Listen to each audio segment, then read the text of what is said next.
It's absurd how much I love Journey Spice. Journey Spice, non-GMO, no salt, no sugar, just all sorts of goodness and smart, environmentally friendly packaging. Pinch the top, take it off. Food tastes better. Comes in singles, 2-packs, and 4-packs. It's Journey Spice. Find them at Amazon.com. Time for Denver's best sports talk with the Altitude Daily. This is the Altitude Daily Podcast. Everything you can't miss from today on Altitude Sports Radio. Moser, Lombardi, and Kane. Who in their right mind would not accept another running back in the room who has experience in the league, has done well in the league, and yes, he's been injured, but he comes at a very reasonable price. I mean, what's the problem here? There is no problem. In fact, I really think over the course of this offseason, and this happens a lot, and I don't play this game very often, about the win the offseason thing, because a lot of times people would be like, oh yeah, well look at our draft class. And I'm like, so Mel Kiper thought you guys did well, who cares? I do put some stock in free agents that you get because there's evidence of those guys playing in the league.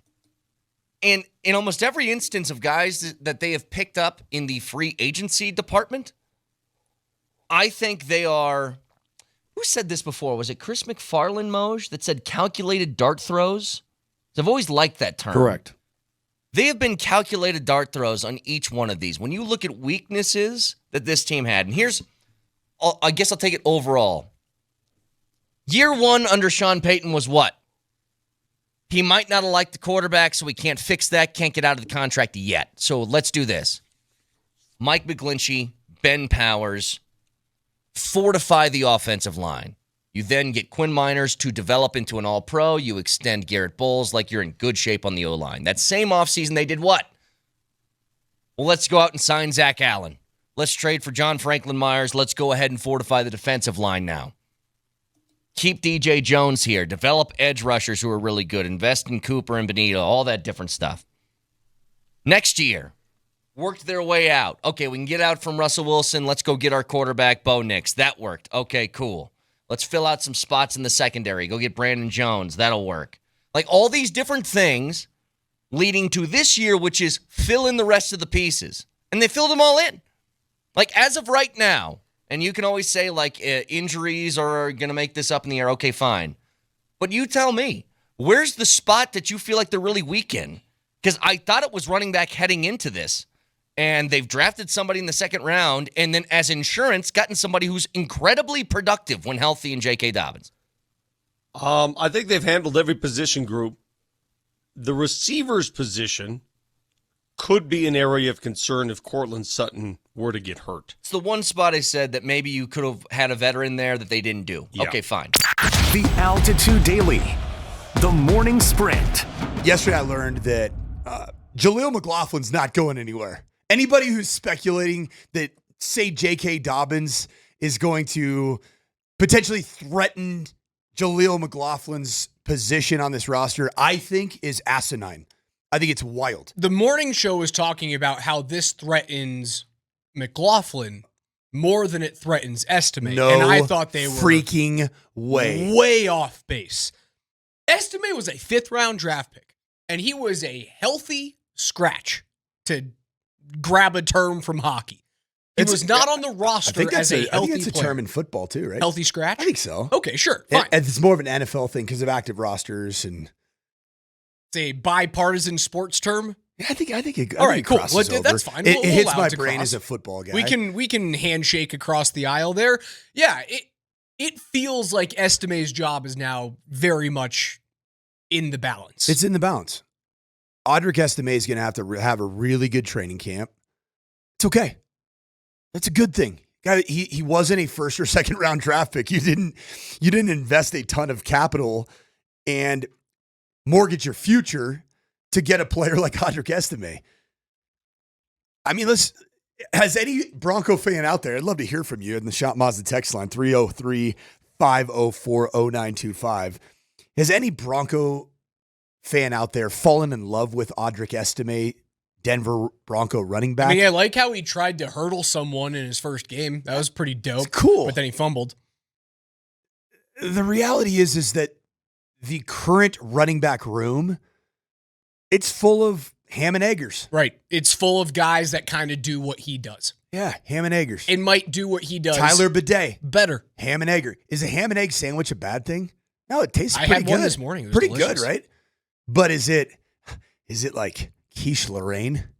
The hell is quiche Lorraine? I think it's probably actually something that people wouldn't like, but it's less fancy. I think it's got spinach in it. It's quiche spinach. Am I right?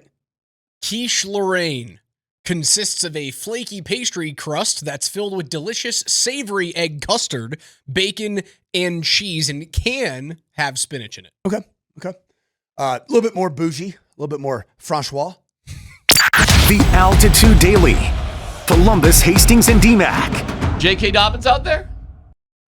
I was told yes. I didn't see him. Okay. All right. If he's out there, he wasn't really in the mix. Okay. Take away from the running back position, Audric Estime's in trouble. Who's in trouble. Yeah, he's in trouble. You keep hearing Sean Payton talk about him in his pressers, and he's like, yeah, Audric's going to get his touches. He's going to get his opportunity. But it almost sounds like like when he talks about Audric Estime, it almost sounds like a courtesy, the way that he talks about him to me. Well, think about this, though, Tyler. You don't want to bury a guy in June. No.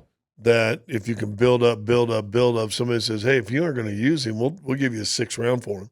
Well, that's true. That's true. I'd be shocked if anybody would give you anything for Audric Estime, but that's true. You never know. Yeah. Bo? Looked fine. It was a little bit cleaner than it was yesterday. I would say there was a 7-on-7 period that was not super sharp for Bo, but the team periods looked pretty clean. They were out in the field the whole time, huh? I mean, it was a long practice, or just as long. They did what was scheduled. Yeah, and I'm telling you, man, Hot day, it is hot. Yeah. I mean, legitimately, when I got in my car, it said 99 degrees. Whoa. Yeah. Yeah, there's no shade out there either, of course. No.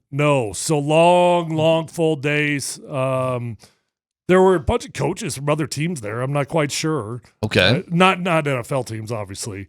College teams or something. Utah was there. There were some UFL guys there. Mm-hmm. Some Arkansas boys. Chris Wilson, who was he was the defensive line coach at the University of Colorado when I was there. He's now coaching at Arkansas. He was out there. Scoop on Arkansas? Did you talk to him at all? I did talk to him quite a bit about Arkansas. What did he say? Well, you know what I was talking to him about was just the new rules, the $20.5 million. How's that? Is it going to slow down transfers? And basically, you know what I asked him? I was like, dude, what's it like coaching in college right now? I said, well, if you're somewhere where they got money, it's pretty good. So he's okay. Yeah. Our guy, Andy Lindahl, who will be on with Nate Kreckman in just over an hour, joins us now as he drives away from the facility. Tyler was out there. You were there too, Andy. What are some of your observations, brother? Well, okay, there are like a whole bunch of questions there. So we'll start with the 2015 when the no-fly zone got together. They drafted Bradley Roby, and he played nickelback. That was the first-round pick. Okay. Jahdae Barron has been working in with the ones. He's been moving all around. He broke up a pass play today in red zone, so he is getting some time. But they're moving. They've got some weird rotations right now, which is why, as you guys talked about, Sean said don't count snaps. Look, Q Robinson was a guy that Coach told me watch him yesterday. I watched him today. I think Tyler, I don't know if you were down by me then or not. Q Robinson in their very first goal line session pressured Jared Stidham 3 different times. Now, again, backup offensive line, but he went around the edge without getting touched. He then stunted inside and put a guard on his rear end on his way to get Jared Stidham. They may have a little something in Q Robinson. And for whatever it's worth, Pat Bryant, who coached when he came on our show yesterday, he does not love the long routes for Pat Bryant. Pat Bryant made a couple catches in the red zone, and you guys probably heard Coach said he was very happy with them after it's all said and done. The Altitude Daily. Kreckman and Lindahl. Hey, this is Ryan McMahon, third baseman for your Colorado Rockies. I'd like to invite all my fellow Ryans to the first Ryan meetup at Coors Field, June 20th. Cheer on the Ryans on the field and join hundreds of other Ryans in the stands. Get your tickets at rockies.com/Ryan. See you guys there. Dude! And I wish, Spring, can you put the video up behind Nate for YouTube and Twitch? Get there now. It is And we like Ryan McMahon. We do. He's come on the show. We talked about it before. We've had some fun interviews with him. Uh-huh. But this was, I saw this. You know what was funny? I was scrolling through Twitter in a break, saw this video, no sound up, and I'm like, just on mute. It looks like a hostage video. Blink twice. Come on, Ryan. Are you okay? And look, June poor 20th. guy's mired in this season. He is. So I'm not, They're trying to get butts in the seats for the Ryan meetup. Yeah. Be a part of It's going up behind you. Andy, I went to Rockies.com/Ryan. Okay. Be a part of a You're gonna try to be part of record-setting it? gathering of Ryans at Coors Field. Enjoy reserved seating in a dedicated section for Ryans and their guests as we cheer on the Rockies, especially the Ryans on the roster. Friends and family are welcome to join in the fun, even if they aren't named Ryan. Sprague's got it placed perfectly behind you for Twitch and YouTube. What about Rhines? Could Sandberg attend? Yeah. That's a good question. Ryan's What close about, enough. What if your last name is Ryan? What can Nolan Ryan Yes. come to the Ryan meetup? They are literally trying to get anybody there. Yes. We've already got someone texting in going, wow, I've never been so indifferent on not being named Ryan.